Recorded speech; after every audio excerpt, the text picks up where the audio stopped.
So welcome everybody to the Phasis free webinar for June. This is the introduction to MACRA.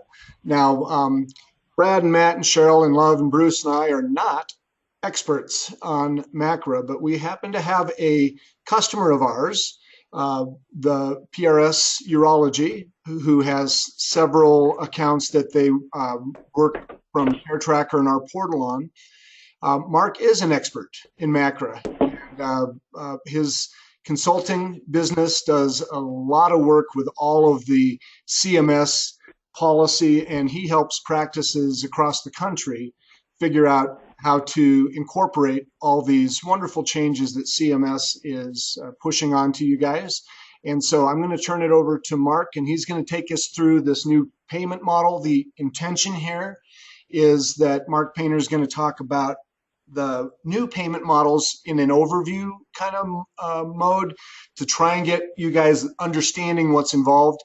It's still a ways off, so there's going to be time to do all the hard work that's there. But today is step one, kind of learning what is there and knowing what steps lie ahead. So with that, Mark Painter, please take it away, and thank you very much for doing this. We appreciate it. Oh, thank you. Glad to do it.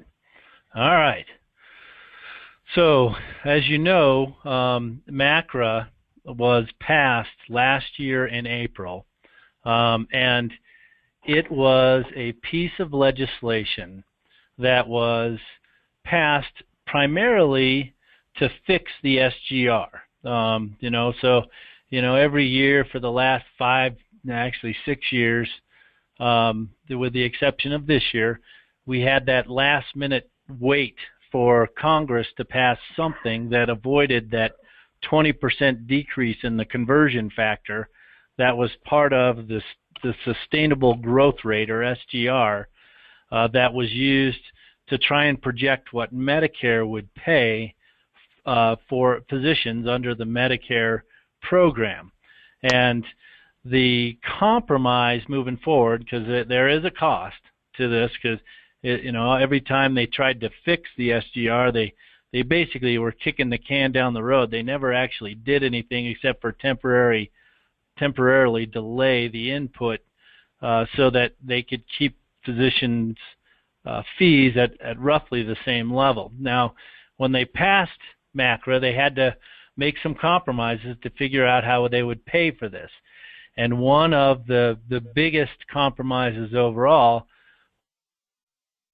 was that they were going to start moving away from fee-for-service healthcare, because the basic premise across the board is that because Medicare pays for services, the only way for physicians to make more money is to provide more services, and therefore physicians not being trusted to just do what's necessary, and Medicare not being able to monitor everything on the medical necessity side, that they should get rid of fee-for-service health care and move more towards value-based or package payments if they could.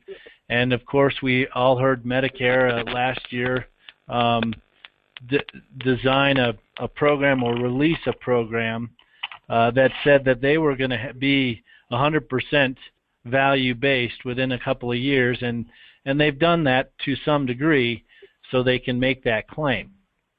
Now, the MACRA has a significant change in the outline, but at the same time, it's somewhat more of the same, because obviously Medicare is a big payer and a big ship and a big organization, and their ability to make fast directional changes is not good across the board. Unfortunately, their ability to make nice logical changes in everything that happened is also kind of lacking. So we've got a lot of things to deal with across the board. So I don't think fee-for-service medicine is actually going to go away 100%, but they are going to modify the way fee-for-service medicine is done so that they can have a value-based piece of that payment structure. And the main reason is things just don't all fit into that giant bucket of different ways to pay. Now, they've really kind of broken MACRA into two different categories, and you'll see that there's some differences between the two categories, but at the same time, a lot of the underlying requirements are the same. So the first category that they're launching more into, and this is really more of that the total change away from fee-for-service medicine, is something called alternative payment models. Now, in the release they have right now, which came out again in April of this year, as a proposed rule, was to really focus on the alternative payment models as one option, and then a secondary program called MIPS. And I'll talk about MIPS in a second. I thought I'd talk about APMs first. So they outlined in the proposed rule for sure defined medical alternative payment models, and those are the ones that I have bolded here on the slide. Medical homes, we all know about accountable care organizations, and they have episode groupers, and I'll talk a little bit about those. And then last, I'll jump back into MIPS, which is the value-based payment modification. There's another one that's defined as an option, but isn't really well defined in the proposed rule, which are called advanced payment models. And these are models that can actually go beyond Medicare. So if you have some groups that are out there that are willing to take not just Medicare, but their private sector pay in a risk-based model or a risk-sharing model, they will allow that under the advanced payment model. But I didn't put that on there. It's because it's not as well defined.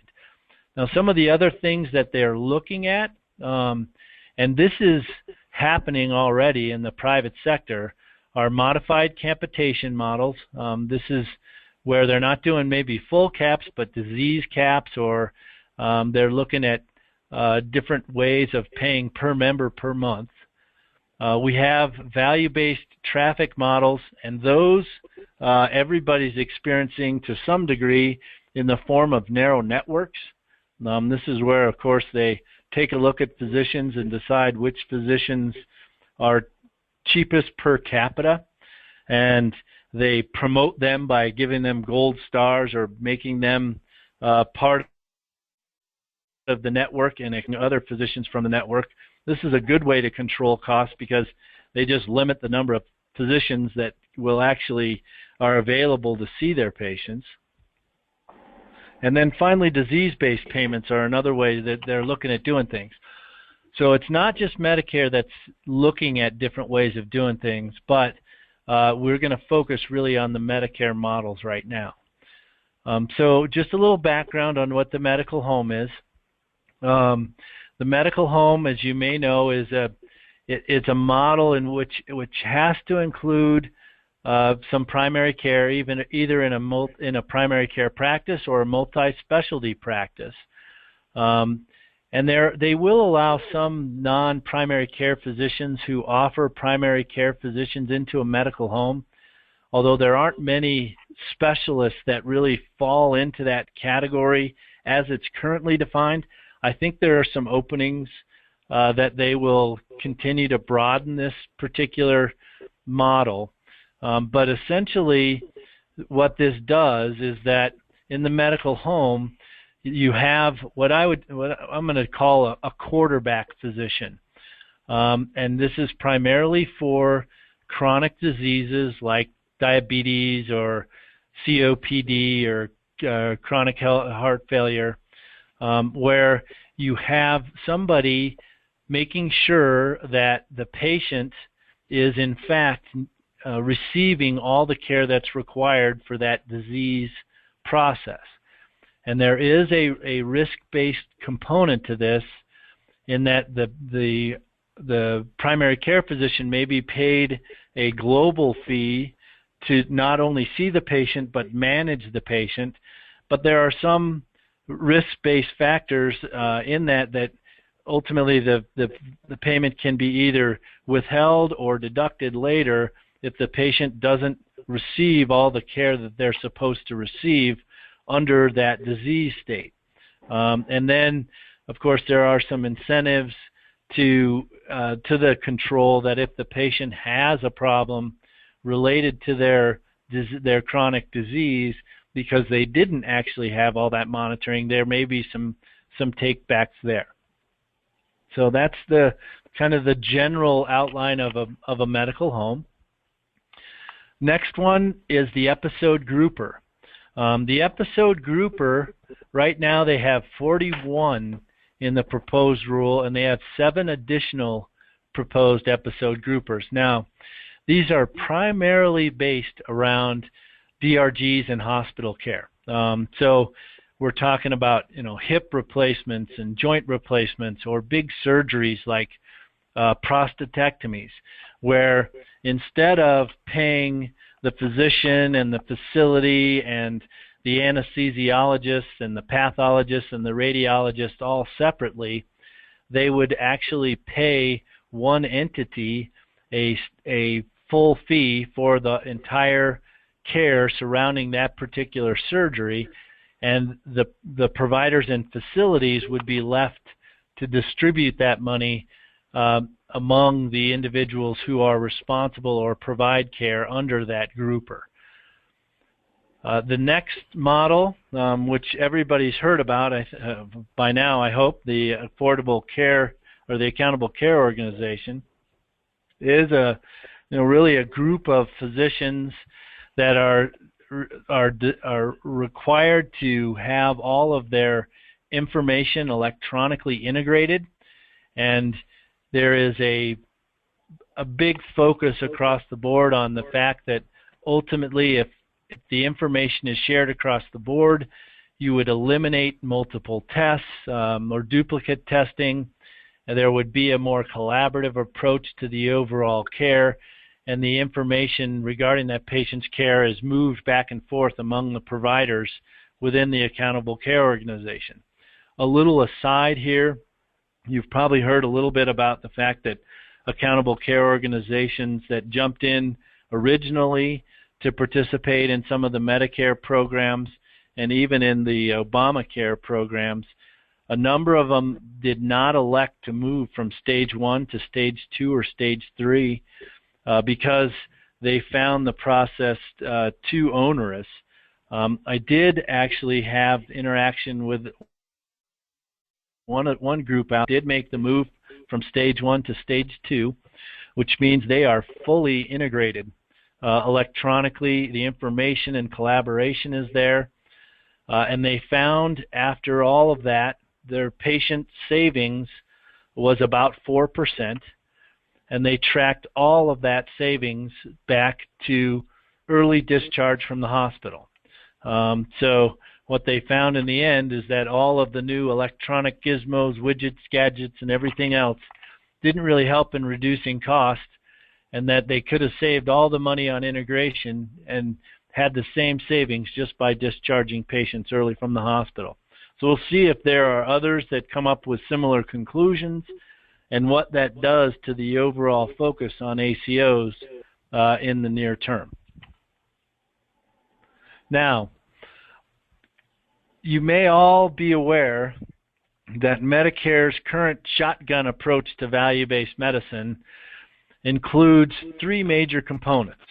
The meaningful use, which of course is part of the high-tech agreement and the incentives they gave you as provider groups to adopt health EHRs, or electronic medical records, electronic health records, and now some of those incentives have actually, all of them have turned into potential penalties if you're not using those electronic medical records appropriately, and you have specific reporting requirements and patient use of your portals, the ability to give information to patients.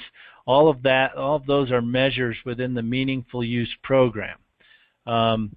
Then you also have the PQRS system, which currently requires 9 different PQRS measures to be reported on, and 3 of them have to be quality, and I'll get a little more detail there. And then finally the value-based modifier, which is a system that measures your billings to Medicare and ultimately decides whether or not you are a high-quality, low-cost, or high-quality, high-cost, low-quality, high-cost, low-quality, low-cost provider. And there's a grid in which your payment is either reduced or potentially bonus depending upon the size of your overall practice. Now, it's important to know that where we are right now in the current shotgun, because the MIPS program is based on what Medicare is currently doing. They add a couple of things. So I did want to go through really quickly meaningful use, which still is important for this year, and then of course PQRS and everything else. So right now meaningful use was relaxed a little bit. They extended the stage 3 comment period, and there are some releases that are available now. I've given you the website here that you can go to as a link to find out more about these, the information. And of course we know that we're still on the 90-day meaningful use attestation for this year, and we also got the ability to file for a hardship, which was broadened extensively to allow for folks to file for the fact that they didn't meet their meaningful use. And I know that Brad has helped a number of you across the board meet those requirements so that you're not going to be getting a penalty for meaningful use upcoming, and know that of course everything is a 2-year delay. So everything you did in 2015 will impact your payments negatively or positively in 2017, and likewise everything you do this year in 2016 is going to impact your payments in 2018. Then we roll into MACRA, which is in the MIPS program, which is going to start in 2019, but it will be based on what you do in 2017. Now the PQRS side of this, again, you can report as a group or an individual. We have a couple of different ways that we can go about approaching this. All of this is tracked back to your TIN or your tax ID, and that's where the penalties occur, but you are tracked by individual provider. So they do track the NPI for individual eligible providers. And then of course you've got your group practices, which can report it as a group. You can be a group as long as you have at least 2 individual eligible providers with an NPI, and both their NPIs are assigned to the TIN. You can register to report under the GPRO or the group reporting option, or you can elect, even as a group, to report as individuals. Again, noting that some of the impact will be to the TIN, so it's to the payments that they're making all the adjustments. But if you report as individuals versus a group, the impact will be to those individuals within the group instead of the group as a whole. Now, there are a number of different ways to report. If you're reporting individual, you can report under claims, a qualified PQRS registry. You can report directly under the EHR. You can report, and the CHRT data vendor can do that, or the newest one is the qualified clinical data registry, which actually folks are finding somewhat easier to do in some ways, but harder as well, because it doesn't stop at just collecting information relative to traditional Medicare patients. The first 4 really are focused on just traditional Medicare, whereas the QCDR is in fact reporting information across all your patient population. Now, for group practices, you do have all of the same methods, but you also have a CAPS reporting requirement, which is a CMS certified survey vendor. And this, what they do is they actually are surveying your patients to find out what their patient experience was in your practice. Most of this is focused on what I would consider not real clinical value, but on the overall patient experience, how long they had to wait, how friendly was your office, what did your office look like, some of those things that are more patient satisfaction related to an individual experience and not your overall care. So I would not consider this, and actually a lot of the PQRS stuff, as you well know, isn't really talking about clinical value, but individual pieces of value that make it more of a checkbox approach to giving care to patients. Now, if you're doing things individually, as I mentioned previously, you've got to have 9 measures right now from PQRS, and 3 of them have to be cross-cutting in the national quality strategy, or you can do 1 measures group. Some specialties are better treated under the group, the measures groups. Others are not so well treated under the measures group. And a lot of it has to do with the care that you provide and your ability to actually collect information based on those disease processes. Now, when we move to MIPS, and I'll talk about that a little bit in a minute, this does go down in 2017, the number of measures that have to be reported. So that may be the one shining light overall, if you will, as we move to the new system. The value-based modifier matrix, this is something that you don't have a lot of control over. You don't have additional reporting requirements. Essentially what Medicare does is they collect all of your claims that are submitted to Medicare, and they attribute beneficiaries to you, and they measure what happens to those patients for all providers, not just you or your group, with their care within Medicare. There have been a number of folks that have objected to the way that the value-based modifier is calculated. And of course, the value-based modifier doesn't really reflect the care that you provide. I'm glad those objectives are occurring. Just to give you kind of a general idea of the way the value-based modifier works, they will count the number of primary care type services that are provided to a patient within a year across all providers. If you happen to be a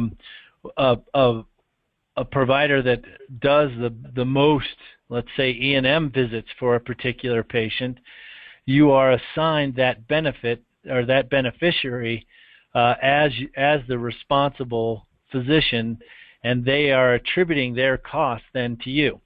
So I know we have at least one urology practice on here. It's a reasonable example. So if a patient is being followed for a disease process like BPH or erectile dysfunction, and that patient sees the urologist 4 times within the year, that patient may also have diabetes. But if that patient only sees their primary care physician once, they are actually assigned to the urologist because the urologist did more primary care services. If that patient then has episodes related to their diabetes, they had a hospital admission or something along those lines, that would be a cost then attributed to the urologist as opposed to the primary care provider. Now, every one of you, every NPI is assigned or is provided a QRUR.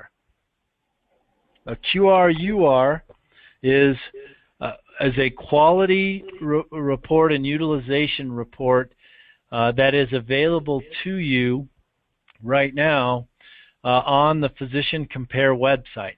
And I'd be happy to, there's a lot of different slides and hookups as to how you can get this information, but it is something that you want to try and get. They just released what they call the mid-year QRUR for every physician based on your 2014 data or your 2013-2014 data, showing you where you stand, and it does tell you where you fall in that the value-based modifier matrix of whether or not you're a low-cost or a high-cost provider, and whether or not, or a medium cost, or you're low, high, or medium quality in your provider rating. I would encourage you, all of you, to take a look at your QRUR mid-year just to get familiar with it. You can see from the sample that it's some tremendously exciting data, you know, one of those will keep you up at night reads, but it does actually give you a listing by your beneficiary number of those patients that have been assigned to you and the services that they get. About the only actions that you can take on the QRUR is to, one, potentially protest those patients that are assigned to you, and number two, potentially take a look at grouping of those patients. You know, did those patients come from a particular, in fact, if they are costing you money, so they are showing as a high resource use person, you know, is it a single facility that's causing you these problems? Maybe there's something you can talk about to that particular group about the tests they're ordering or what they're doing, or is it a particular referring provider maybe that's not following up on their patients as well, and maybe you can reach out and do some patient education or physician education for those particular providers. Now, this is a look at the way that Medicare is going to start transitioning away from the value-based modifier and the PQRS and meaningful use. The value-based modifier, because you can't do a lot with it, I didn't actually put the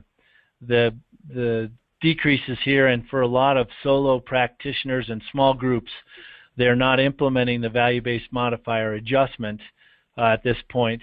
For the negatives, you can get positives if you're a high cost, high quality, or actually in better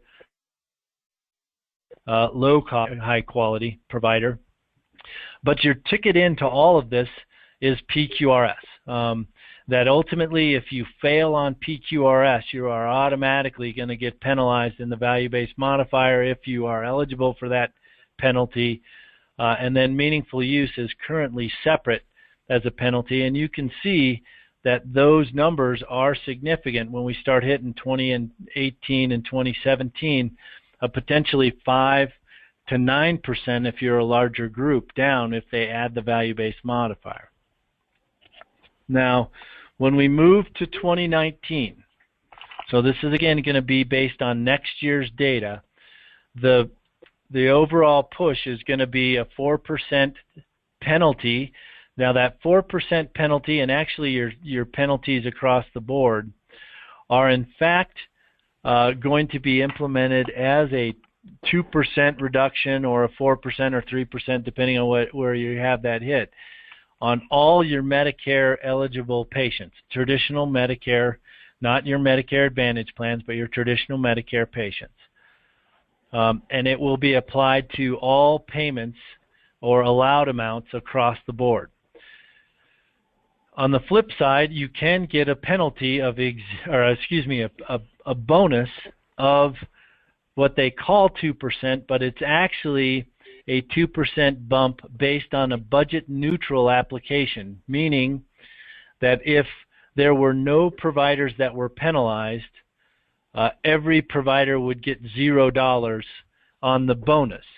If there are providers that are penalized, they put that all into a pool and they split it up based on a 2% bump but that bump really isn't necessarily 2% overall, but 2% as it's divided across all of the providers that are qualified for the bonus. So it is a budget neutral payment. MACRA will be the same, and I'll give you some numbers as to what they're projecting on MACRA across the board.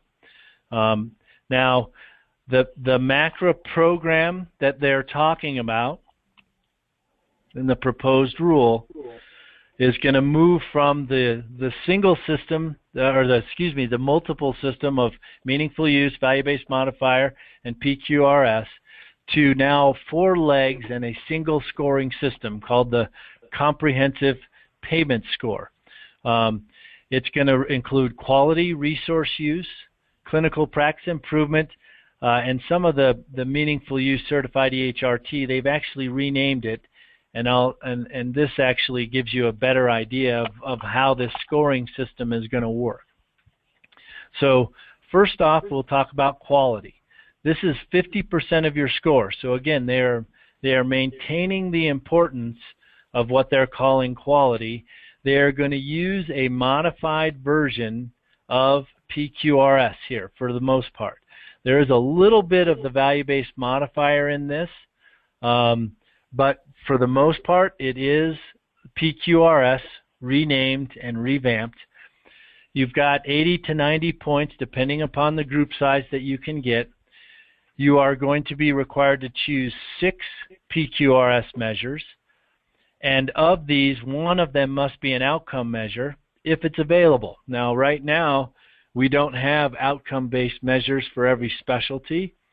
If there's not an outcome measure that really works for your practice, they're going to say that you can use a high-quality measure or one that is cross-cutting, primarily focused on patient safety. So we did get a reduction from 9 to 6, but you are going to have to pick measures carefully, but you may be able to get rid of some of those PQRS measures that right now are a bit of a stretch for your practice depending on your specialty type. The next piece, the advancing care information, this is really the new name for meaningful use, and you can see it's 25% of the score. There's 100 points that are available in the advancing care. This is about interoperability and some of the information exchange relative to meaningful use in high tech. The big change that they've got here is that there are a couple of them. One of them is that you will no longer have some of those individual reporting qualifying issues like CPOE. They'll be kind of blended into different approaches for meaningful use based on stage 3.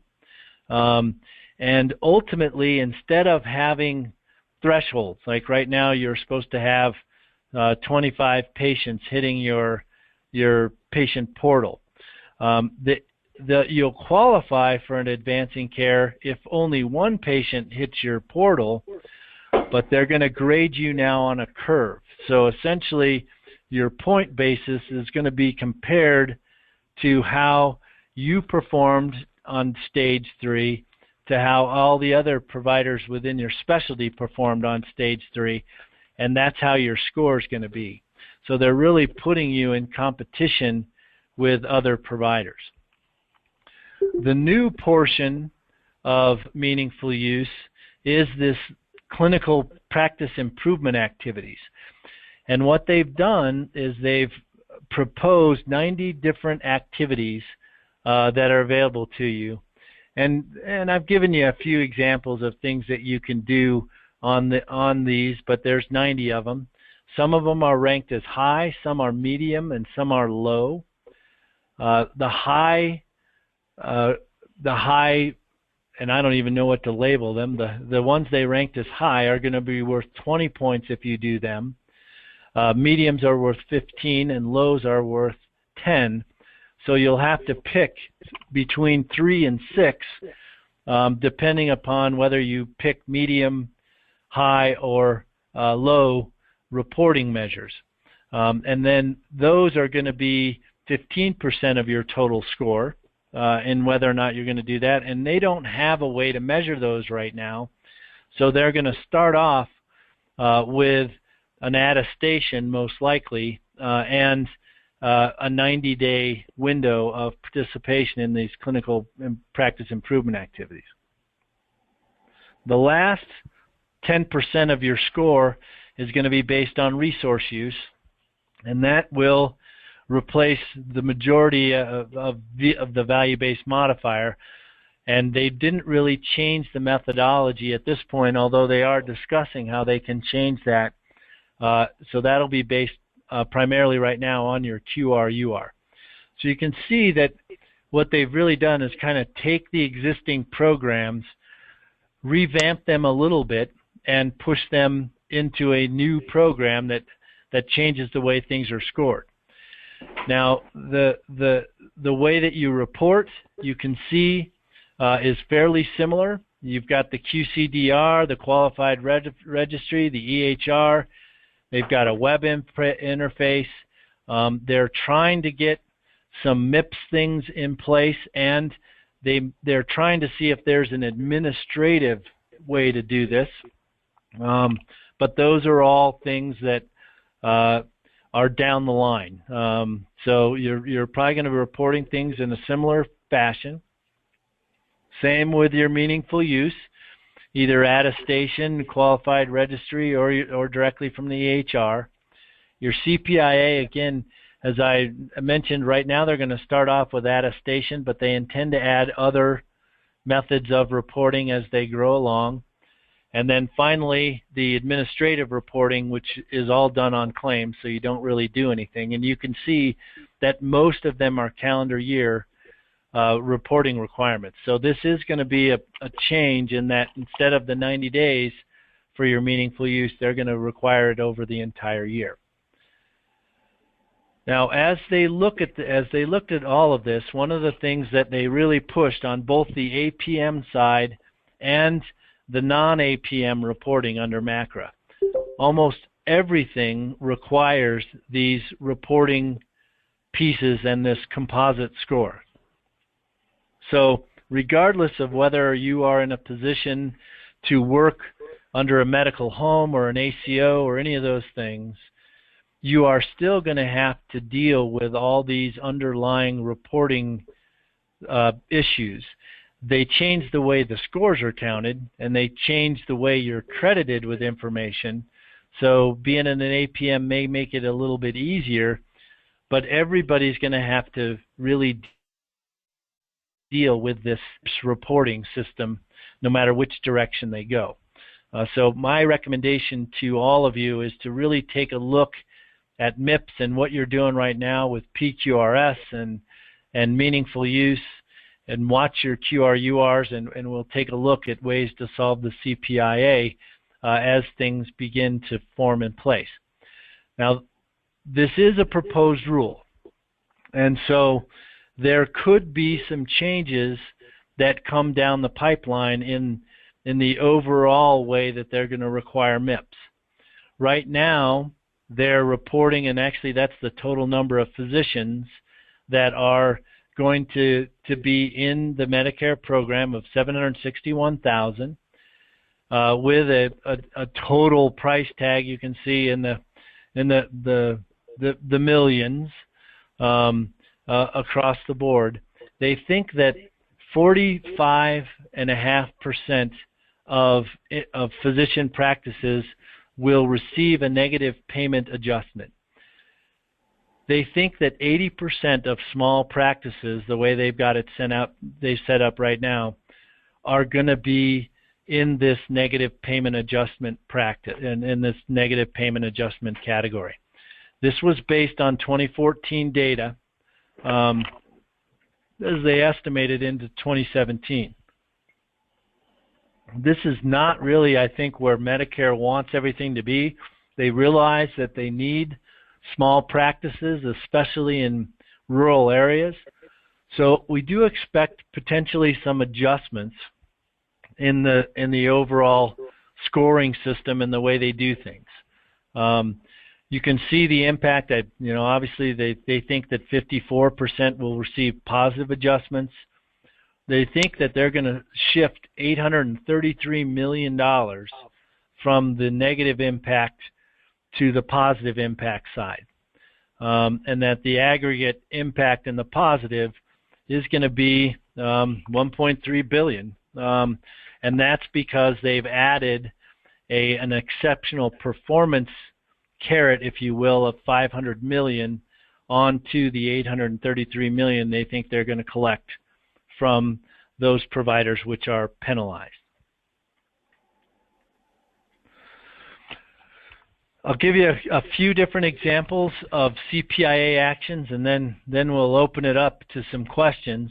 But these are a couple. So this is one where they think that expanded practice access is going to be a clinical practice improvement action, and this is where you can use telehealth and analysis of data, maybe remote specialty consults, or maybe some teleaudiology process pilots that you can stabilize the delivery of care to the practice, maybe some additional follow-up. That's a medium impact program. If you collect more of your patient data on satisfaction and access to care, and then outline ways that you can improve your actions, that would also be considered a medium activity. One of the highs that they listed was population management, and this would be if you participate with a QCDR, and it generates reports back to your practice to show what you're doing relative to others in your specialty, so that you can improve your actions relative to how you're treating your patients. That one's a high. What you're doing as far as following up on patient experience and satisfaction data to engage your beneficiaries, and other ways to do that. So they're putting a lot of emphasis on patient contact and follow-up. They're also putting emphasis on patient safety, use of tools within the practice that track specific things like, did you actually go through a surgical risk calculator with your patients? So some of these are not necessarily that hard to implement, but the issue is going to be how you track them and how you make some of these a little bit easier to push through on the attestation side. So those are all activities that are part of the 90 that are out there. We'll have to boil down on those and try and figure out to be the easiest for different groups to implement. In the end, all of this is about data, and collecting your data and trying to figure out how you're doing on an overall basis, and how you're working with the patients to improve care and lower cost. Because even though all of this stuff is focused on box checking and all the other things that we see right now with PQRS that maybe are not as developed towards really lowering patient costs, that is the long-term goal. They want to see more repetitive service or clinical pathways that result in lower patient cost in trying to control that overall Medicare budget and its growth across the board. So I know that's a lot of information to push through, and a lot of it's still things that need to be done and need to be defined.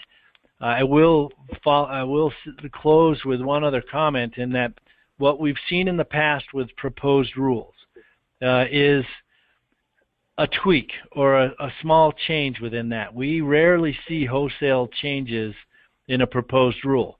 So even though we don't have the final rule, and we won't see the final rule for a little bit, we do expect that the changes will be moderate to minimal in the proposed rule. So we can start using this information to start getting ready, because we are going to have to start collecting data and performing on this in 2017. All right, questions? Yes, Mark, I have one. So it seems like with that, what you showed, about 55% of the practices are going to have a positive, or 45% negative, or maybe I even have that backwards. But then when you looked at the smaller practice, it's like 80% of those providers are going to be in penalty territory. It sounds to me like if we can just, if the small offices, which is basically everybody on this call, can just break even, that's going to be a win. Is there any difference in looking at MACRA if you're looking at it from, I just want to not get penalized, to I want to be that the provider that gets the bonus? Do you think do you look at it differently if your goal is different, or is it the same no matter what? So you might be focused a little bit differently if you're just trying to break even. And you know, the reality is, because they're grading on a curve, and this is budget neutral, it is a competition. And as you know, I always look at different things. It's kind of like surviving a bear attack. You know, the reality is you don't really have to outrun the bear, so you don't have to look at doing all high CPIAs, or you know, maybe hitting a home run on meaningful use. What you really have to do is just outrun your competition by a little bit in order to get into that non-penalty phase. So, you know, doing more or less the minimum on meaningful use, you know, trying to get to that point, knowing that a lot of small practices aren't going to have the wherewithal to really implement full interoperability and patient portals and those types of things. If you can get 25 to 30 patients to hit your portal, you're probably going to be ahead. You may not win, but you've got a little bit of a different focus, so you don't want to overcommit your resources to chasing that big number to be the best. So yeah, there is a little bit of a different approach there. Cool. Thanks. Yep. Yeah, so it's going to be meeting thresholds as we've been doing, basically. You know, I think, yeah. Right?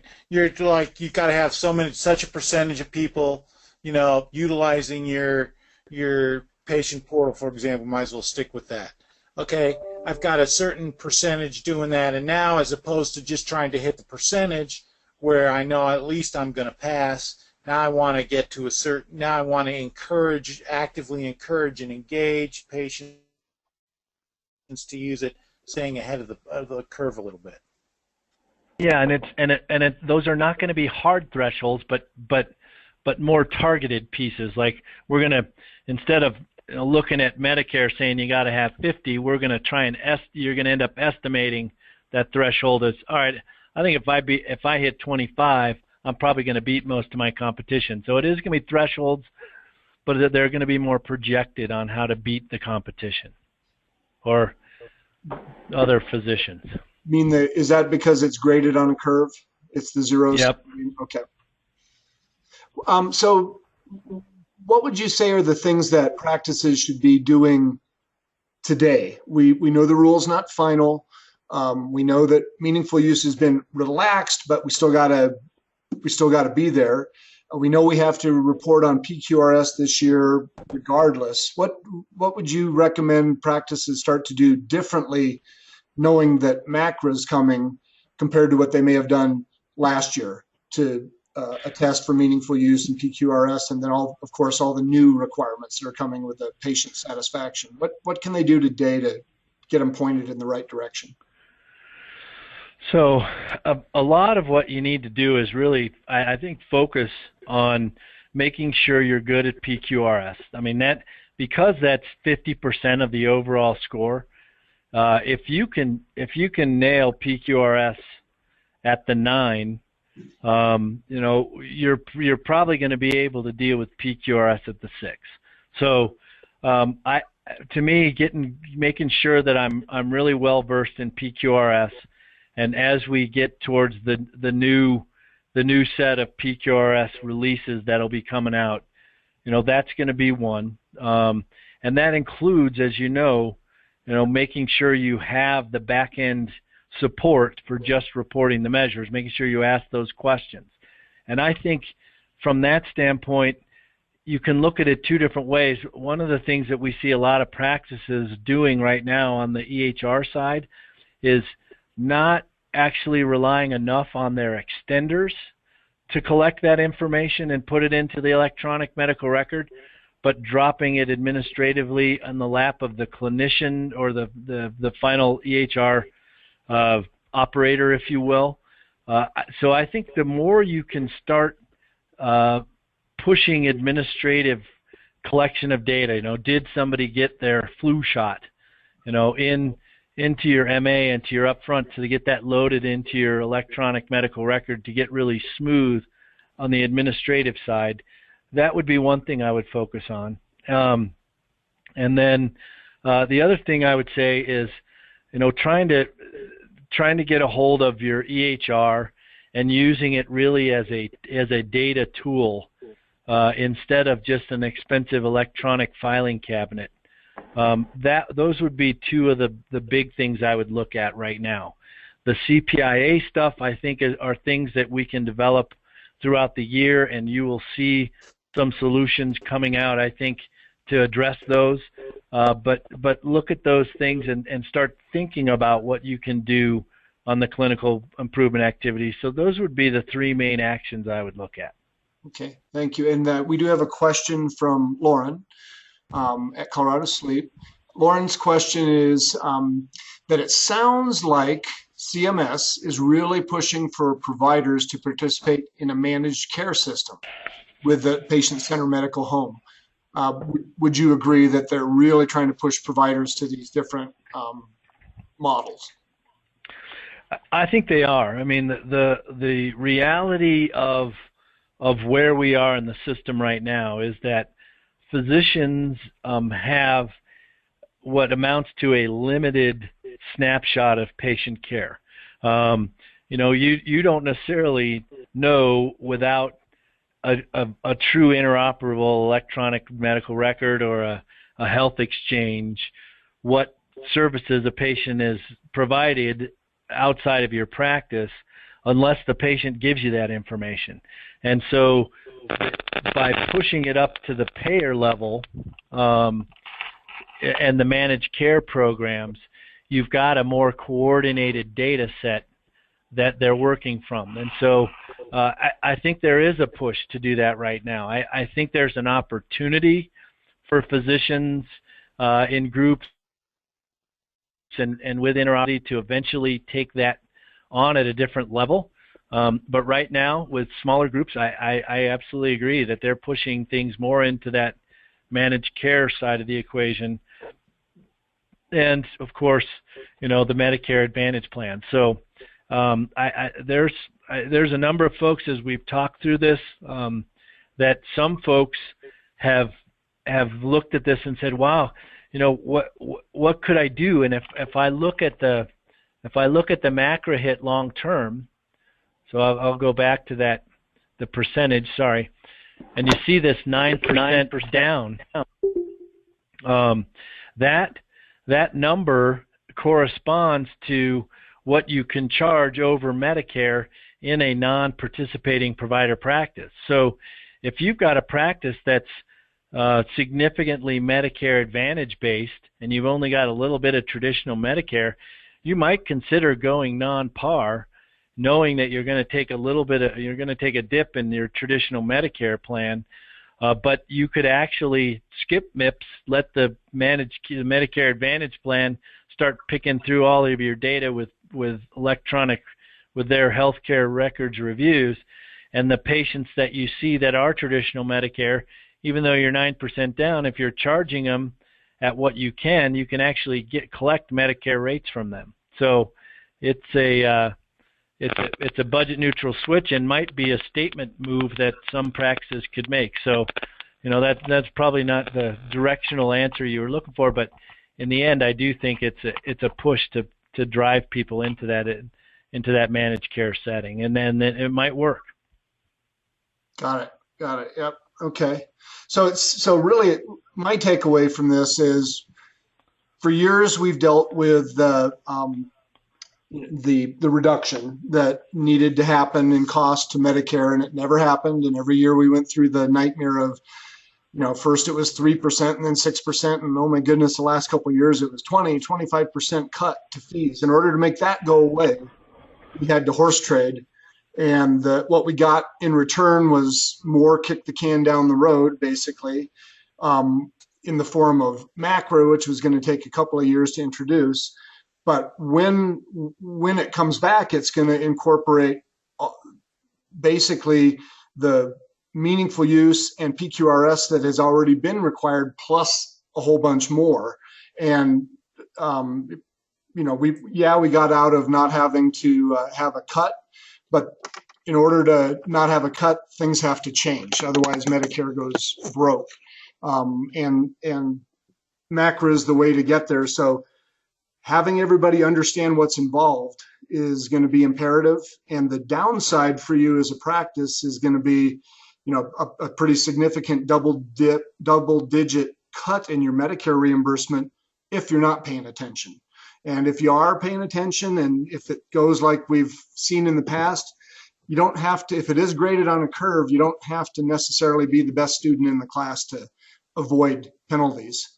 So, I hopefully we'll have a lot more of these webinars, and we're going to see what Care Tracker is going to be able to do to support us with reporting.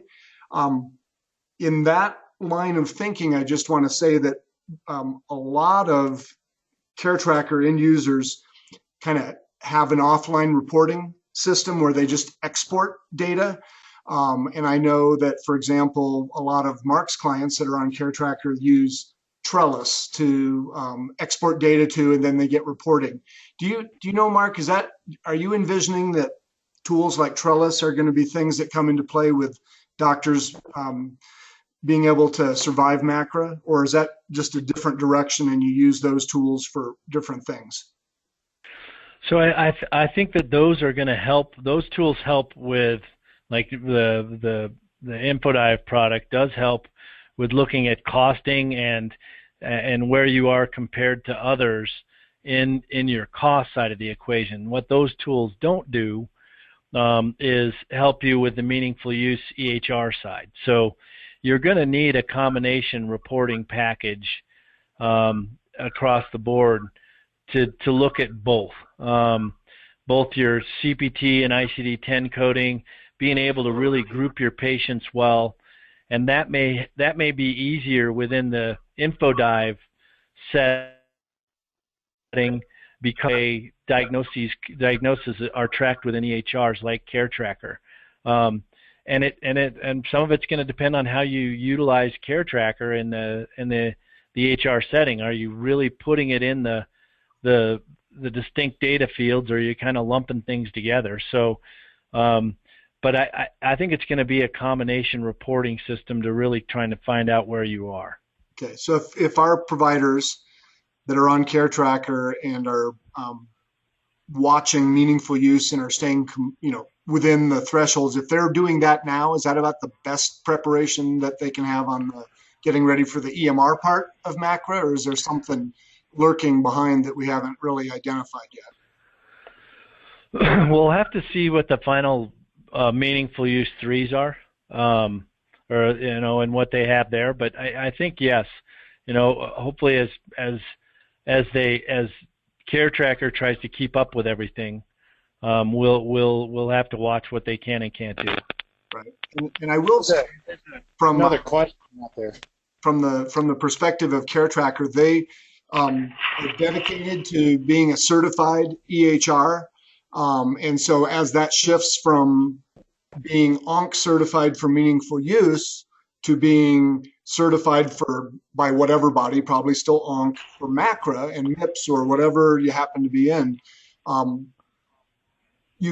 think that the message for all of the people listening is that if you're on Care Tracker, you're going to be taken care of with respect to the things that you need to be able to produce in order to be compliant.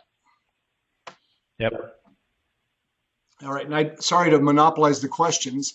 What other questions do we have from the audience? There's one in the chat. Yeah. So Becca, yeah, you do have 1 year where you get a 1% reprieve where it drops from a 5% hit to a 4%, but then that's only 1 year because it jumps back up to 5 in 2020. So you've got a 1% relief on 1 year as it goes from 5 to 4, or then back up to 5. 1%, that's going to really swing the needle. Yeah, I tell you what. The other thing that I don't think people really count is, these 0.5% increases are not keeping up as well with other costs that are going on in the overall environment with staff and everything else. So, these, even with all this stuff, it's an effective hit if you're at zero. So it is important to note that this is not the end solution. If we start seeing big inflation hits, I think we'll be back at the table too. That's a separate issue, but I thought I'd throw it out there. Sure. Yep. I mean, at the end of the day, CMS has to survive, or there is no, or all these programs are going to be for naught. So they're going to do what they have to do to stay within their budget. And, it seems like providers, pharmacies, hospitals, doesn't matter what your position is in the medical community. If you're dealing with Medicare, it's going to be harder to get paid what you got paid last year. You got more work involved with it. Absolutely true. Yeah, and the other thing that interests me in all of this too are the ICD-10s, and they're going to keep refining those. I mean, with the time component that's going to be involved with a lot of those ICD-10s is probably going to help you meet some of these requirements. Yep. All right. Yep, that's good. All right. Well, thanks. We're at the top of the hour mark. Thank you very much. We appreciate your time and your expertise, and I learned a lot. I feel like I almost need to go back and look at the slides again and kind of reabsorb some of this. So we're going to be sending the slides out to everyone, and a recording of this webinar along with those slides will be posted on the Phasis website. So thanks everybody for attending. Thank you.